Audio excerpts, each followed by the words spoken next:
je suis Bruno pour Théophoto. Donc aujourd'hui, on va aborder le thème des modes d'exposition. Alors à quoi servent et qu'est-ce que ces modes d'exposition? Eh bien en fait c'est tout simplement des outils qui vont vous permettre de calculer l'exposition ou la lumière qui va rentrer dans votre boîtier.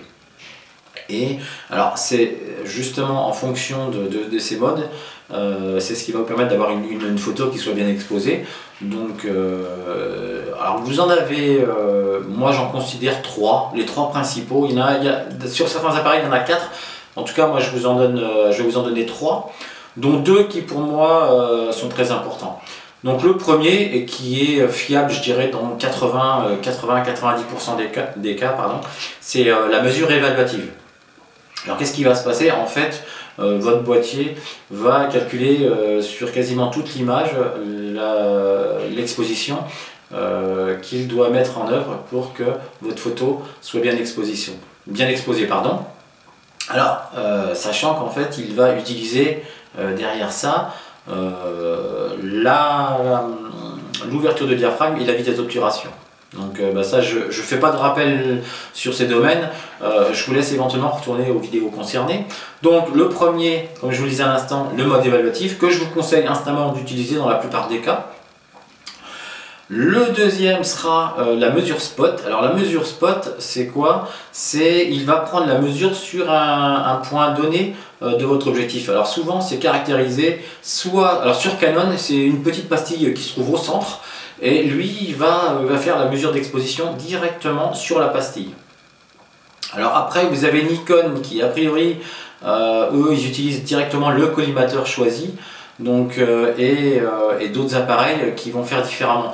Ce qui est sûr, c'est que je vous conseille d'aller voir directement les notices et de voir un petit peu sur quel point en fait va se faire cette mesure d'exposition.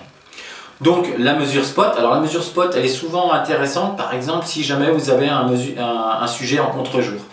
Alors si jamais vous avez un sujet en contre-jour, qu'est-ce qui va se passer si vous faites une mesure évaluative? Lui il va prendre l'ensemble de l'image et ce qui risque de se passer c'est que votre sujet principal risque d'être dans le sombre, dans le noir. Donc dans ce cas là il va falloir passer en mesure spot et aller faire le calcul de l'exposition directement sur la partie que vous voulez bien éclairer.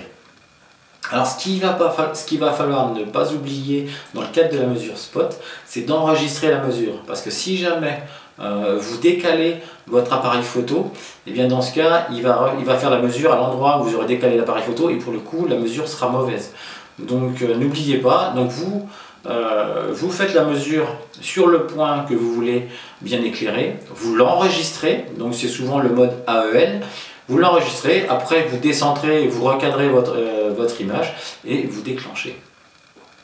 Alors le troisième cas, donc ça c'est le cas de la mesure prépondérée centrale ou pondérée. Alors en fait ce qu'il va faire, c'est qu'il va prendre le point central et il va élargir graduellement. Ça c'est une mesure qui n'est pas très simple à utiliser, que je vous déconseillerais en tout cas dans un premier temps. Moi je dirais que de toute façon les principales restent, je dirais dans 80% des cas la mesure évaluative est très bien. La deuxième pour tout ce qui est contre-jour ou des sujets qui sont exposés avec des lumières différentes. Par exemple vous pouvez très bien avoir un sujet qui est en forêt et avoir des expositions, en tout cas il peut avoir une partie au soleil, une partie à l'ombre. Donc dans ce cas là c'est vrai qu'il faudra peut-être mieux utiliser la mesure spot en n'oubliant pas, une fois la mesure faite, de l'enregistrer. Donc écoutez, voilà en tout cas pour les modes de mesure. Qu'est-ce que je peux vous dire d'autre? Ne pas oublier que ces fameux modes de mesure utilisent de toute façon la vitesse et l'ouverture, voire la sensibilité pour faire leur mesure. Donc n'oubliez pas ces fonctions et je vous invite de toute façon à retourner sur les autres vidéos, voire sur les petits cours écrits pour voir un petit peu ce qu'il en est. Bon voilà, en tout cas pour aujourd'hui ce que je peux vous dire, et puis je vous dis à bientôt pour une prochaine vidéo.